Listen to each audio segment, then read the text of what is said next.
ഈ ശബ്ദാവേദിക്കുള്ളിൽ ഞങ്ങളെ ശ്രദ്ധിക്കുന്ന ബഹുമാന്യരായ നാട്ടുകാർക്ക് വേഗം വരുന്ന രാജാതിരാജാവും കർത്താവുമായ യേശുക്രിസ്തുവിന്റെ നാമത്തിൽ പ്രഭാത വന്ദനങ്ങൾ അറിയിക്കുന്നു.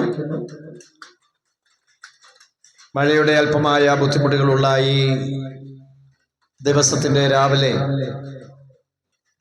ഈ ദേശവാസികളോട് യേശുക്രിസ്തുവിൽ കൂടെയുള്ള നിത്യ രക്ഷയുടെ സുവിശേഷം പങ്കുവയ്ക്കുവാൻ ദൈവം ഞങ്ങൾക്ക് നൽകിയ അവസരത്തെ ഓർത്ത് ദൈവത്തെ സ്തുതിക്കുന്നു. കായംകുളം ഒന്നാംകുറ്റിയിലുള്ള അസംബ്ലീസ് ഓഫ് ഗോഡ് സഭയുടെ ആഭിമുഖ്യത്തിൽ ഇന്ന് ഈ സ്ഥലത്ത് പരിസര പ്രദേശങ്ങളിലും വെച്ച് നടക്കുന്ന ലഹരി വിരുദ്ധ സന്ദേശ യാത്രയും അതോടൊപ്പം യേശുക്രിസ്തുവിൽ കൂടെയുള്ള രക്ഷയെക്കുറിച്ചുള്ള സുവിശേഷവും അറിയിക്കുവാൻ ദൈവം ഞങ്ങൾക്ക് നൽകുന്ന അവസരത്തിനായി ദൈവത്തെ സ്തുതിക്കുന്നതോടൊപ്പം ബഹുമാനരായ ഞങ്ങളുടെ ദേശനിവാസികൾക്ക് വേണ്ടി പ്രാർത്ഥിക്കുകയും ചെയ്യുകയാണ്. ഒരു നിമിഷം സ്തോത്രത്തോടെ പ്രാർത്ഥനയോടെ ഗാന ശുശ്രൂഷയിലേക്ക് ഞങ്ങൾ പ്രവേശിക്കുവാനായി താല്പര്യപ്പെടുന്നു. പ്രാർത്ഥിക്കാം. സകല മാനവജാതികളെയും സ്നേഹിക്കുന്ന സ്വർഗസ്ഥനായ നിങ്ങളുടെ പിതാവേ, ഈ മനോഹരമായ ദിവസത്തിന്റെ രാവിലെ ഈ വാത്സല്യ ഭവനത്തിന്റെ അങ്കണത്തിൽ നിന്നുകൊണ്ട് യേശുക്രിസ്തുവിന്റെ മാറ്റമില്ലാത്ത സുവിശേഷവും ഇന്നാളുകളിൽ ഞങ്ങൾ അഭിമുഖീകരിക്കുന്നതായ ഞങ്ങളുടെ നാടിന്റെ പ്രശ്നങ്ങളും അവയെക്കുറിച്ച് അതിൽ നിന്നുള്ള വിമോചനത്തിന് വേണ്ടിയുള്ളതായ വിമോചന സുവിശേഷ വാർത്തയും അറിയിപ്പാൻ അടിയങ്ങൾക്ക് ഈ സ്ഥലത്തേക്ക് വന്നു ചേരാൻ ദൈവം സഹായിച്ചതോർത്ത് സ്തോത്രം. ഈ ശബ്ദപരിധിക്കുള്ളിൽ ഞങ്ങളെ ശ്രദ്ധിക്കുന്ന ബഹുമാന്യരായ ദേശനിവാസികളെ ഓർത്ത് ഞങ്ങൾ സ്തോത്രം ചെയ്ത് പ്രാർത്ഥിക്കുന്നു. യേശുക്രിസ്തുവിൽ കൂടെയുള്ളതായ സമാധാനവും സന്തോഷവും രക്ഷയും പ്രാപിക്കുവാൻ ഈ ദേശത്തുള്ളതായ ജനത്തെ ദൈവമായ കർത്താവ് സഹായിക്കുമാറാകണമേ. അങ്ങ് ഈ ദേശത്തെ സ്നേഹിക്കുന്നു എന്ന് ഞങ്ങൾ മനസ്സിലാക്കുന്നു. അങ്ങയുടെ സ്നേഹം ഈ ദേശത്തുള്ള ജനത്തിന്റെ ഹൃദയങ്ങളിലേക്ക് അങ്ങ് പകരുമാറാകണം. ഇന്ന് രാവിലെ അല്പസമയം ഞങ്ങൾ ഇവിടെ നിന്നുകൊണ്ട് ലഹരി വിരുദ്ധ സന്ദേശവും സുവിശേഷത്തിൽ കൂടെയുള്ള രക്ഷാ സന്ദേശവും ഇവിടെ അറിയിക്കുവാനായി താല്പര്യപ്പെടുന്നു. കർത്താവ് ഞങ്ങളെ സഹായിക്കണമേ. പ്രകൃതി ഞങ്ങൾക്ക് അനുകൂലമാക്കി തരുന്നത് കൊണ്ട് സ്തോത്രം. കർത്താവിന്റെ സാന്നിധ്യം കൂടെ ഇരിക്കണം. പ്രാർത്ഥന കേട്ടതിനാൽ സ്തോത്രം. നന്നായി പാട്ടുകൾ പാടുവാൻ ഞങ്ങളുടെ പ്രിയപ്പെട്ടവരെ ദൈവം ശക്തീകരിക്കുകയും ചെയ്യണം. കർത്താവാം യേശുക്രിസ്തുവിൻ നാമത്തിൽ ചോദിക്കുന്നത് കരുണയുണ്ടായി കേൾക്കണം പരിശുദ്ധ പിതാവേ. ആമേൻ. ദൈവമായ കർത്താവ് നമ്മെ സഹായിക്കട്ടെ, അനുഗ്രഹിക്കട്ടെ. തുടർന്ന് ഒന്ന് രണ്ട് ഗാനങ്ങൾ ഇവിടെ ഞങ്ങൾ പാടുവാൻ ആഗ്രഹിക്കുന്നു. ദൈവമായ കർത്താവ് നിങ്ങളെ സഹായിക്കട്ടെ. ശ്രദ്ധയോടെ ആ ഗാനങ്ങൾ ശ്രവിക്കുവാൻ നിങ്ങളെ ഞങ്ങൾ സ്വാഗതം ചെയ്യും. Yeah.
രാജമനോ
പ്രൈസ് ദി ലോർഡ്.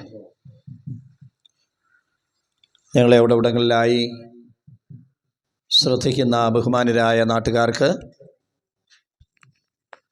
ഒരു പ്രാവശ്യം കൂടെ കർത്താവായ യേശുക്രിസ്തുവിൻ്റെ നാമത്തിൽ സ്നേഹവന്ദനമറിയിക്കുന്നു. സർവകൃപാലുവായ ദൈവം ഈ ദേശത്തെയും നമ്മുടെ രാജ്യത്തെയും സ്നേഹിക്കുന്നു എന്നുള്ളത് കൊണ്ട് ഇപ്രകാരം ഈ പ്രത്യേകമായ സന്തോഷ ആഘോഷ ദിനങ്ങളുടെ പ്രാരംഭ ദിവസത്തിൽ ഞങ്ങൾക്ക് ഇങ്ങനെ ഈ സ്ഥലത്ത് കടന്നു വരുവാനും നിത്യമായ സന്തോഷത്തിൻ്റെ മാർഗത്തെക്കുറിച്ച് നിങ്ങൾക്ക് ഉപദേശിച്ചു തരുവാനും ഒരവസരം വേർതിരിക്കാനിടയായതോർത്ത് ദൈവത്തിന് നന്ദി പറയുന്നു. നമ്മുടെ കേരളം വളരെ സന്തോഷകരമാകുന്ന ഒരു ദിനത്തിൽ കൂടെ കടന്നുപോയിക്കൊണ്ടിരിക്കുകയാണ്. കേരള ജനതയെ സംബന്ധിച്ചിടത്തോളം ഓണം എന്ന് പറയുന്നത് എല്ലാ തലങ്ങളിലുമുള്ള എല്ലാ വിഭാഗങ്ങളിലുമുള്ള ജനത്തെ സംബന്ധിച്ചിടത്തോളം സന്തോഷത്തിൻ്റെ ദിനങ്ങളാണ്. ഒരു കാലത്ത് പട്ടിണിയിൽ കൂടെയും പരിതാപങ്ങളിൽ കൂടെയും പലവിധമായ പ്രയാസങ്ങൾ കൂടെയൊക്കെ കടന്നുപോയിക്കൊണ്ടിരുന്നതായ നമ്മുടെ മുൻകാല പിതാക്കന്മാരുടെയും മാതാക്കളുടെയും നാളുകളിൽ വേണ്ട പോലെ ദിവസവും വയറ് നിറച്ച ആഹാരം കഴിക്കുവാനില്ലാതെ പട്ടിണിയും പരിതാപനുമായി നാളുകൾ തള്ളി നീക്കിക്കൊണ്ടിരുന്ന ഒരു കാലഘട്ടം നമുക്ക് കാണുവാനും മനസ്സിലാക്കുവാനും കഴിയുന്നുണ്ട്. അങ്ങനെയുള്ളതായ കാലയളവുകളിൽ അവർ ജോലി ചെയ്തിരുന്ന വീടുകളിൽ നിന്ന് കൊയ്ത്തും അതുപോലെയുള്ളതായ വിളവെടുപ്പൊക്കെ കഴിയുന്ന സന്ദർഭങ്ങളിൽ അവരുടെ ആവശ്യത്തിനുള്ളതായ ആഹാര പദാർത്ഥങ്ങൾ ലഭിക്കുകയും സന്തോഷത്തോടെ അത് വീടുകളിൽ കൊണ്ടുവന്ന് മക്കളും പ്രിയപ്പെട്ടവരും അടങ്ങിയതായ കുടുംബത്തിന്റെ സന്തോഷകരമായ അവസ്ഥകൾ പങ്കുവച്ചിരുന്നത് പ്രായമുള്ളതായ നമ്മുടെ മാതാപിതാക്കളുടെ ഓർമ്മകളിൽ ഇന്നും പച്ചപിടിച്ചിട്ടുണ്ട് എന്നെനിക്കറിയാം.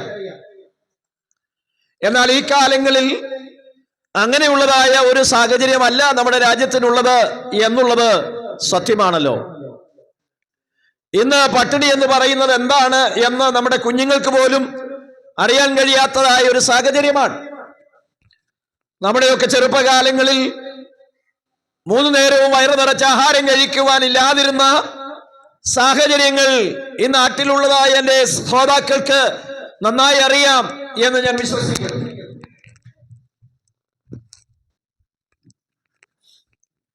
ഇന്ന് മനുഷ്യന് സുഖമായി ജീവിക്കുവാനും ധാരാളം ഭക്ഷിക്കുവാനും സന്തോഷകരമായി ഉടുക്കുവാനും പോകുവാനും വരുവാനും ഉള്ളതായ എല്ലാ സാഹചര്യങ്ങളും ഈശ്വരൻ നമുക്ക് നൽകിയിട്ടുള്ളത് നമ്മൾ മറക്കുന്നില്ല.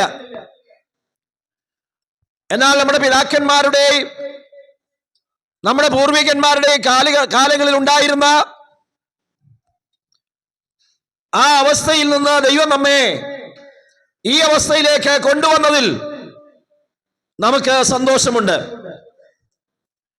ഇന്ന് പകൽ നിങ്ങളെ ഓർപ്പിക്കാൻ ആഗ്രഹിക്കുന്ന ചില വസ്തുതകൾ അതിനോടുള്ള ബന്ധത്തിൽ തന്നെയാണ്.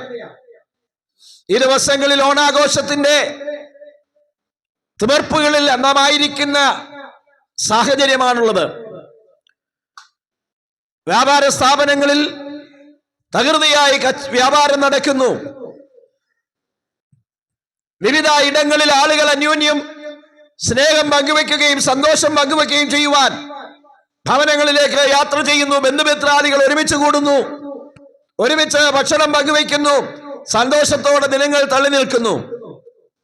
ഇതൊക്കെ പ്രിയമുള്ളവരെ നമുക്ക് സന്തോഷമുളവാക്കുന്ന ഒരു വസ്തുതയാണെങ്കിലും ഇന്ന് പകൽ ഞാൻ ഒരു ചോദ്യം ചോദിക്കട്ടെ. ഈ ഓണത്തിന്റെ ദിവസങ്ങൾ കഴിയുമ്പോൾ ഈ സന്തോഷം നിലനിർത്തുവാൻ, ഈ സമാധാനം നിലനിർത്തുവാൻ നമുക്ക് സാധ്യമാകുന്നുണ്ടോ എന്ന് നാം ഒന്ന് പരിശോധിക്കുന്നത് നല്ലതാണ്.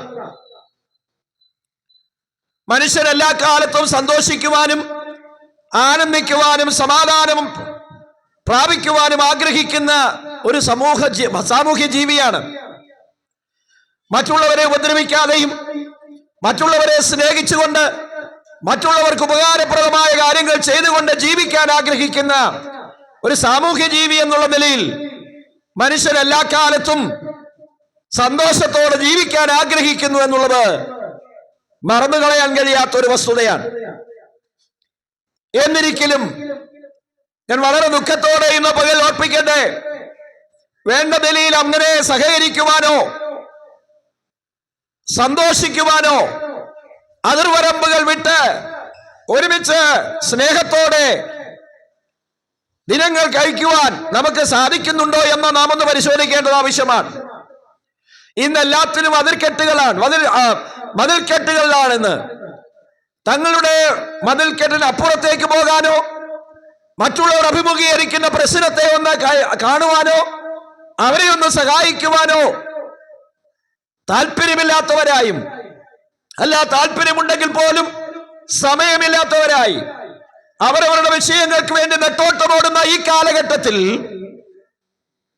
പ്രിയമുള്ളവരെ, അയൽക്കാരനെ സ്നേഹിക്കുവാനും മറ്റുള്ള മനുഷ്യരെ തങ്ങളെ പോലെയുള്ള ആ ഒരു സൃഷ്ടിയായി മനസ്സിലാക്കി ഈശ്വരനാണ് ഇതിന്റെ എല്ലാം സൃഷ്ടാവ് എന്ന് മനസ്സിലാക്കിക്കൊണ്ട് അന്യോന്യം ബഹുമാനത്തോടും സ്നേഹത്തോടും സഹവർത്തിത്വത്തോടും കൂടി ആയിരിക്കാൻ നമുക്ക് കഴിയുന്നില്ല എന്നുള്ളത് ഒരു ദുഃഖസത്യം മാത്രമാണ്.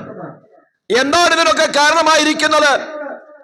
ഇന്ന് നമ്മുടെ കേരളം അഭിമുഖീകരിക്കുന്ന ഏറ്റവും വലിയൊരു പ്രശ്നമാണ് മദ്യത്തിന്റെയും മയക്കുമരുന്നിന്റെയും ലഹരി പദാർത്ഥങ്ങളുടെയും ഉപയോഗം എന്നുള്ളത്.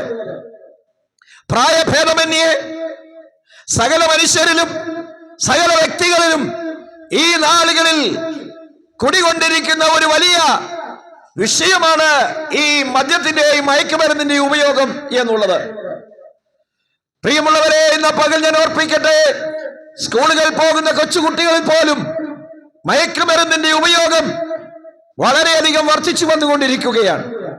ഇതിനെ തടയുവാൻ ഗവൺമെന്റ് പല കാര്യങ്ങളും ക്രമീകരിക്കുന്നുണ്ടെങ്കിലും അതൊന്നും അതിൻ്റെതായ പൂർത്തീകരണത്തിലേക്ക് എത്തുവാൻ കഴിയാതെ അതിൻ്റെതായ ഫലം ചെയ്യുവാൻ ഇടയാകാതെ ആയിരിക്കുന്ന ഒരു സാഹചര്യത്തിൽ കൂടെയാണ് കൊച്ചു കേരളവും നമ്മളെ ഇന്ത്യ മഹാരാജ്യവും കടന്നു പോകുന്നത് എന്നുള്ളത് നമുക്ക് മറച്ചു വയ്ക്കാൻ കഴിയാത്ത ഒരു യാഥാർത്ഥ്യമാണ്. ഇത് ഞങ്ങൾ പറഞ്ഞില്ല എങ്കിലും നിങ്ങൾക്കറിയാം. എന്നാൽ ഇന്ന് പകൽ ഞങ്ങൾക്ക് പറയാനുള്ള ഒരു കാര്യം,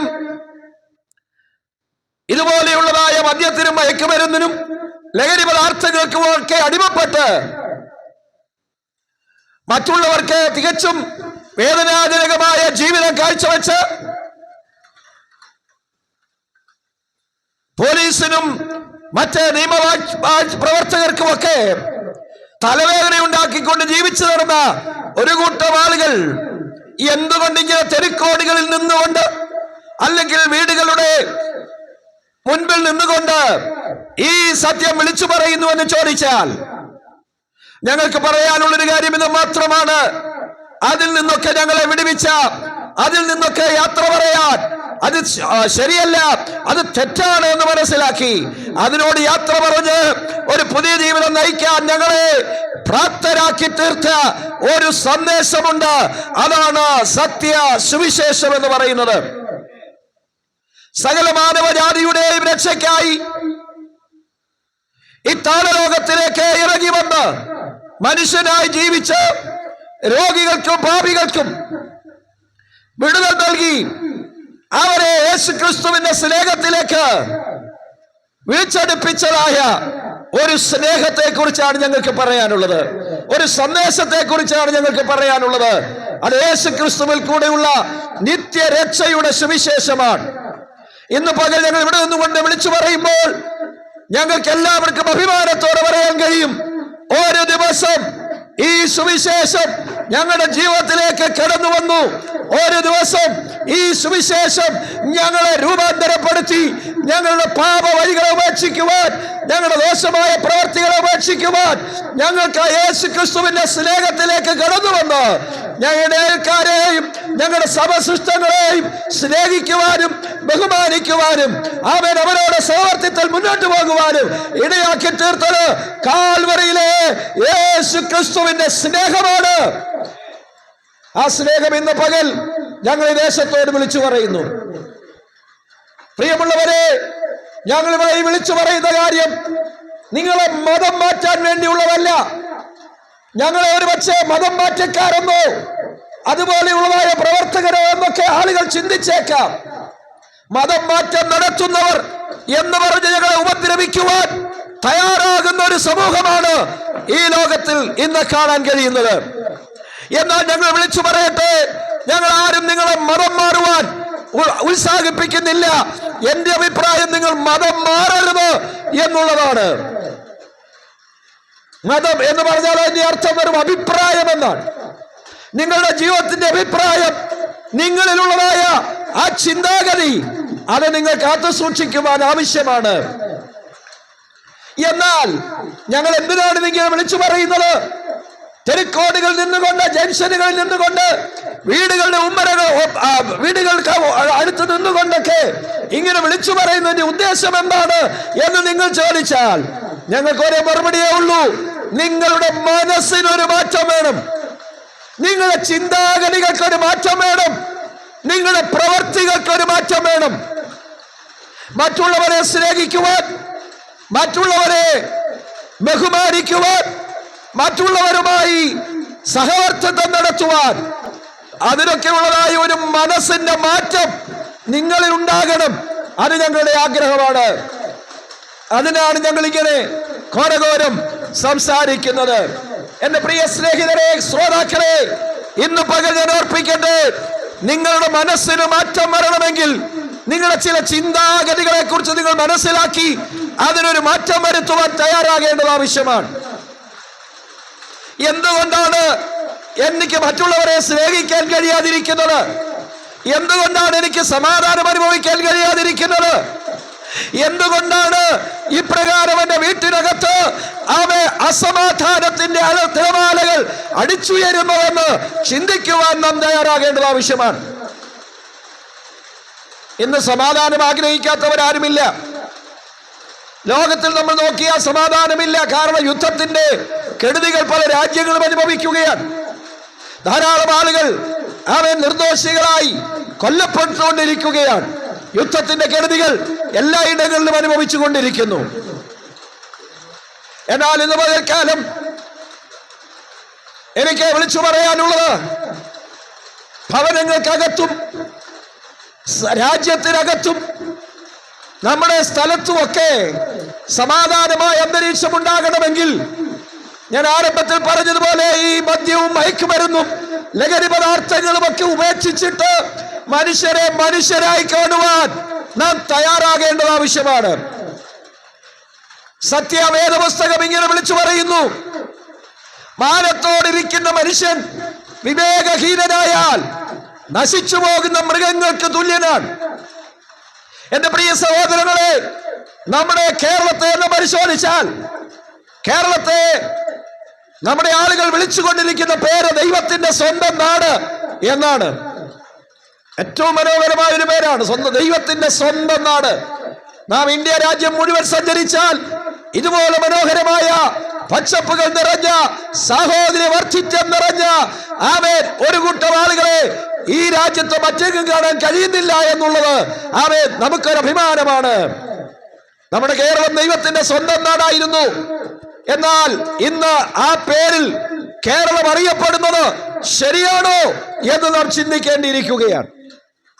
എവിടെ നോക്കിയാലും വല്ലാത്ത പാപത്തിന്റെ പ്രവൃത്തികളല്ലേ ഈ ലോകത്തിൽ നമുക്ക് കാണാൻ കഴിയുന്നത്, നമ്മുടെ കേരളത്തിൽ നമുക്ക് കാണാൻ കഴിയുന്നത്.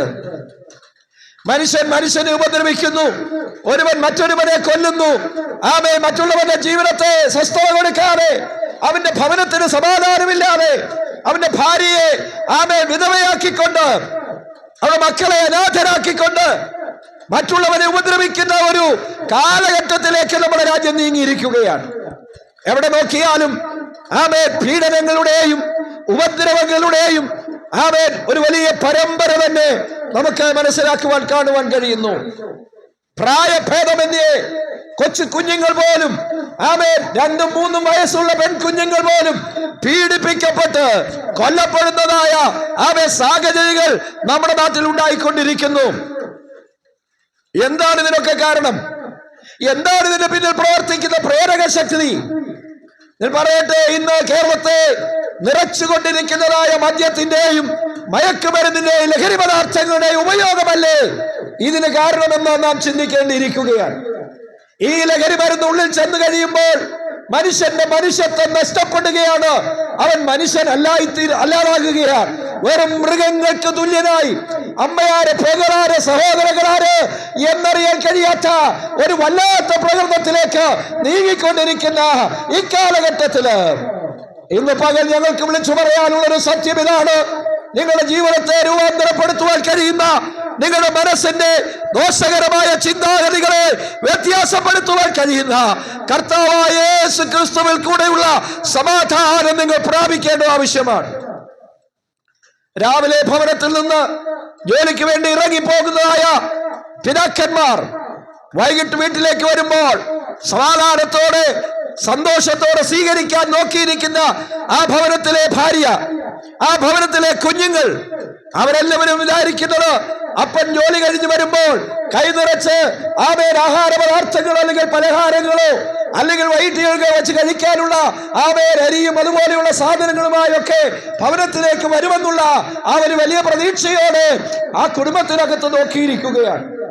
അപ്പൻ വന്ന ശേഷം അതൊക്കെ കഴിച്ച് സമാധാനമായി സന്തോഷമായി ഒരുമിച്ച് കഴിയാം എന്നുള്ള ചിന്ത വെച്ചു പുലർത്തുന്ന ആ ഭവനത്തിലേക്ക് സന്ധ്യ മയങ്ങി കഴിയുമ്പോൾ അവിടേക്ക് കടന്നു വരുന്ന പിതാക്കന്മാരെ വളരെ വേദനയോടുകൂടെ മാത്രമേ അവർക്ക് നോക്കിക്കാണാൻ കഴിയുന്നുള്ളൂ. രാവിലെ പോയപ്പോൾ ഉണ്ടായിരുന്ന സന്തോഷമോ, രാവിലെ പോയപ്പോൾ ഉണ്ടായിരുന്നതായ സമാധാനവും ഇല്ലാതെ, ലേക്കില്ലാതെ, തന്റെ വീടാണോ എന്ന് പോലും അറിയാതെ കടന്നു വരുന്നതായ ആ പിതാവിനെ നോക്കിക്കൊണ്ട് സ്നേഹനിധിയായ ഭാര്യയും അവർക്ക് ലഭിക്കുന്നതായ കുഞ്ഞുങ്ങളും വളരെ ഭാരത്തോടുകൂടെ നിലവിളിക്കുന്ന ഒരു അനുഭവം നമ്മുടെ പല ഭവനങ്ങളിലും ഇന്ന് നമുക്ക് കാണുവാൻ കഴിയുന്നുണ്ട്. എന്താണ് ഇതിനൊക്കെ പിന്നിൽ പ്രവർത്തിക്കുന്നത്? മദ്യമല്ലേ? പകൽ മുഴുവൻ അധ്വാനിച്ച പണം മുഴുവൻ വഴിയിലുള്ളതായ കള്ള് ഷാപ്പിലോ ചാരായ ഷാപ്പിലോ ബാറുകളിലോ കൊടുത്തിട്ട് ഒരൽപ്പ സമാധാനത്തിനു വേണ്ടി മദ്യം കഴിക്കുകയും അത് വാങ്ങിക്കൊണ്ടുവരികയും ചെയ്യുന്ന നമ്മുടെ സഹോദരന്മാർ ഇന്ന് ഭവനങ്ങളിലെ സമാധാന അന്തരീക്ഷത്തിന് കോട്ടം വരുത്തിക്കൊണ്ടിരിക്കുകയാണ്. ഞാനൊന്ന് പറയട്ടെ പ്രിയമുള്ളവരെ, എവിടെയാണ് സമാധാനം? മദ്യത്തിന് സമാധാനം തരുവാൻ കഴിയുമോ? മറ്റേതെങ്കിലും ഉല്ലാസ കേന്ദ്രങ്ങൾക്ക് നിന്റെ ജീവിതത്തിന് സമാധാനം തരുവാൻ കഴിയുമോ? ഇതൊന്നും സമാധാനം തരികയില്ല. അല്പസമയത്തേക്ക് ഒരു പക്ഷേ സമാധാനമെന്ന് തോന്നിയാലും, അല്പസമയത്തേക്ക് ആ വേദന ഒന്ന് മറക്കാൻ കഴിഞ്ഞു എന്ന് തോന്നിയാലും അല്പം കഴിയുമ്പോൾ പിന്നെ ഈ സമാധാനത്തിന്റെ ആ ക്രൂരതയിലേക്ക് അല്ലെങ്കിൽ അതിൻ്റെതായ വല്ലാത്ത അവസ്ഥയിലേക്ക് നീങ്ങിപ്പോകുന്നതല്ലേ കാണുവാൻ കഴിയുന്നത്. ഇന്ന് പകൽ രണ്ട് വാക്കുകളെ ദീർഘിപ്പിക്കുന്നില്ല. ഞാനൊരു കാര്യം ഈ ദേശനിവാസികളോട് പറയട്ടെ. ഞങ്ങൾ നിങ്ങളെ സ്നേഹിക്കുന്നു എന്നുള്ളതിനാലും സകല ലോകത്തിന്റെ സൃഷ്ടാവായ സർവേശ്വരൻ നിങ്ങളെ സ്നേഹിക്കുന്നു എന്നുള്ളതിനാലും ഇന്ന് പകൽ ഞങ്ങൾക്ക് ഇവിടെ വന്ന് ഈ സമാധാനത്തിന്റെ സുവിശേഷം നിങ്ങളോട് പറയാനിടയായി തീർന്നു. നിങ്ങൾ ഈ സുവിശേഷം അംഗീകരിക്കുക. നിങ്ങൾ മതം മാറണ്ട. ഈ യേശുവിൽ കൂടെയുള്ള സ്നേഹം നിങ്ങളുടെ ഹൃദയത്തിൽ നിങ്ങൾ അംഗീകരിക്കുക. എന്നിട്ട് യേശുവിനോട് പറ, യേശുവേ, എന്റെ പാപത്തിൽ നിന്നെ വിടുവിക്കുവാൻ, എന്റെ കുടുംബത്തിൽ സമാധാനം തരുവാൻ, എന്റെ മദ്യപാനത്തിൽ നിന്നെ വിടുവിക്കുവാൻ, ഈ ലഹരി പദാർത്ഥങ്ങളുടെ അടിമത്തത്തിൽ നിന്ന് എന്നെ വിടുവിക്കുവാൻ യേശുവേ അങ്ങേക്ക് കഴിയുമെന്ന് പറഞ്ഞ് യേശുവിനോട് പ്രാർത്ഥിച്ചാൽ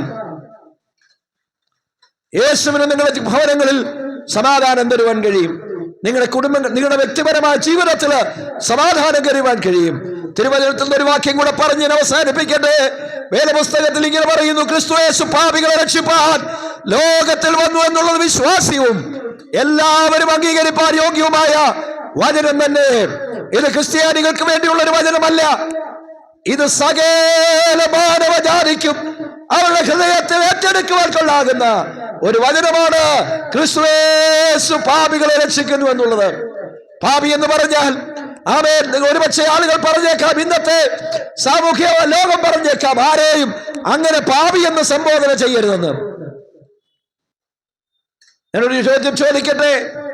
പാപി എന്ന് പറയുന്നത് ആരെയാണ്? ഈ ലോകത്തിൽ മറ്റുള്ളവരെ ബഹുമാനിക്കാതെ, മറ്റുള്ളവരെ ഉപദ്രവിച്ച്, ദോഷമായ കാര്യങ്ങൾ ചെയ്ത്, തെറ്റായ ജീവിത നടപടികൾ പിന്തുടർന്നു വരുന്നവരെയല്ലേ പാപികളെന്നോ അല്ലെങ്കിൽ ദുഷ്ടന്മാരെന്നോ നമ്മൾ സംബോധന ചെയ്യുന്നത്. ഒരു മനുഷ്യന്റെ ജീവിതത്തിൽ പാപം വഹിച്ചിരിക്കുന്നിടത്തോളം കാലം അവൻ പാപിയാണ് എന്ന വേദപുസ്തകം നമ്മെ പഠിപ്പിക്കുന്നു. ഈ പാപിയായ മനുഷ്യൻ അവന്റെ പാപത്തിൽ നിന്ന് വിടുതൽ പ്രാപിക്കുവാൻ, അവന്റെ ആ പാപത്തിൽ അവനെ രക്ഷ പ്രാപിക്കുവാൻ വേറെ ഒരു സ്ഥാനത്തേക്ക് പോകേണ്ട തീർത്ഥയാത്രകളോ സമ്മാനങ്ങളോ അല്ലെങ്കിൽ അതുപോലെയുള്ളതായ ദാനധർമ്മങ്ങളോ ഒന്നും കൊടുത്ത് നമ്മുടെ പാപത്തെ നമുക്ക് മോചിക്കുവാൻ സാധ്യമല്ല. അതൊന്നും പാപമോചനത്തിന് നിദാനമായിരിക്കുന്നില്ല എന്നുള്ള കാര്യം നമ്മൾ മറക്കരുത്. പിന്നെയോ പാപം മോചിക്കപ്പെടാൻ ഒറ്റക്കാര്യം ചെയ്താൽ മതി. നിങ്ങൾ പണം മുടക്കണ്ട, നിങ്ങൾ തീർത്ഥയാത്ര നടക്കണ്ട, നിങ്ങൾ ദാനധർമ്മങ്ങൾ ചെയ്യണ്ട. ഇതൊന്നും നിങ്ങൾക്ക് പാപത്തിന്റെ മോചനത്തിന് കാരണമാകുന്നില്ല.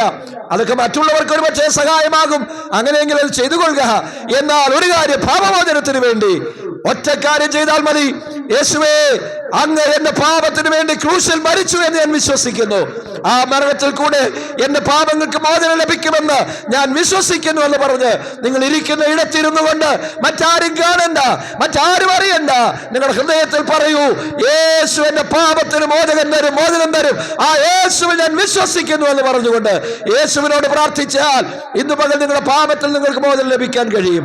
നിങ്ങളുടെ പാപത്തിൽ നിങ്ങൾ മോചിക്കപ്പെട്ട് കഴിയുമ്പോൾ നിങ്ങളുടെ ദോഷമായ പ്രവർത്തികൾ നിങ്ങൾക്ക് വിടുതൽ പ്രാപിക്കാൻ കഴിയും. മദ്യപാനത്തിൽ നിന്ന് നിങ്ങളെ വിടുവിക്കും. ഇന്നിവിടെ ഇരിക്കുന്ന ഞങ്ങളെ പോലെയുള്ള പലരും മദ്യപാനത്തിനും വെറിക്കൂത്തുകൾക്കും ദോഷകരമായ പ്രവർത്തികൾക്കും ഒക്കെ അടിമകളായിരുന്നു.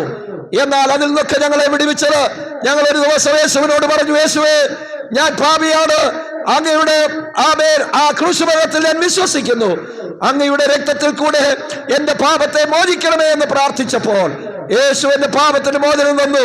ഇന്ന് സമാധാനമുള്ളവനായി ഞങ്ങൾക്ക് ജീവിപ്പാൻ നിയമായ കർത്താവ് ഇടയാക്കുന്നു.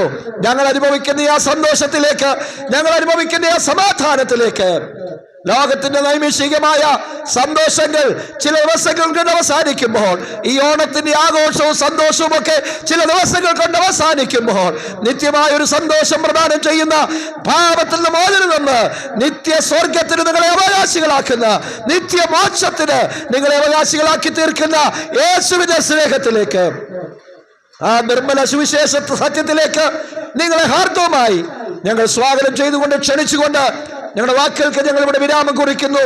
സർവേശ്വരനായ ദൈവം ഞങ്ങളുടെ കേൾവിക്കാരെ എല്ലാവരെയും അനുഗ്രഹിക്കുമാറാകട്ടെ. ആമേൻ.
സർവശക്തനായ ദൈവം നിങ്ങളെല്ലാവരെയും അനുഗ്രഹിക്കുമാറാകട്ടെ എന്ന് പ്രാർത്ഥിക്കുന്നു. ഈ ശബ്ദപരിധിയിലായിരിക്കുന്ന എല്ലാ കുഞ്ഞുങ്ങളെയും കുടുംബങ്ങളെയും ഓർത്ത് ഞങ്ങൾ പ്രാർത്ഥിക്കുന്ന കർത്താവേ, ഹാലേലൂയ. സമാധാനമില്ലാത്തവർക്ക് സ്വർഗ്ഗ സമാധാനം കൊടുക്കണം, സന്തോഷമില്ലാത്തവർക്ക് സന്തോഷം കൊടുക്കണം. അവരുടെ ചെറുതുമായ വിഷയങ്ങളുമേൽ എന്റെ ദൈവം വലിയ പ്രവൃത്തി അയക്കുമാറാകണമേ. രോഗത്താൽ ഭാരതരായിരിക്കുന്നവർക്ക് സൗഖ്യദായകനായ ദൈവം സൗഖ്യം കൽപ്പിക്കുമാറാകണം. ഈ ദേശത്ത് ഞങ്ങൾ അനുഭവിക്കുന്ന സന്തോഷം ഈ കുഞ്ഞുങ്ങളും അനുഭവിപ്പാൻ ദൈവം സഹായിക്കണമെന്ന് പ്രാർത്ഥിക്കുന്നു.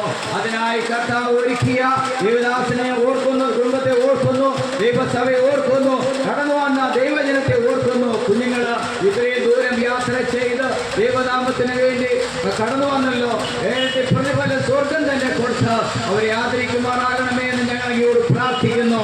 കരുണാമയനായ ദൈവത്തിന്റെ കരം കൂടിയിരിക്കുകയും സഹായിക്കുകയും ഒരുപോലെ അനുഗ്രഹിക്കുകയും ചെയ്യണമേ എന്ന് പ്രാർത്ഥിക്കുന്നു. സ്വർഗം അത് ചെയ്യുന്നതിന് നന്ദി. പ്രാർത്ഥന കേട്ടനായി സ്തോത്രം. സകലതും യേശുവിന്റെ നാമത്തിൽ തന്നെ.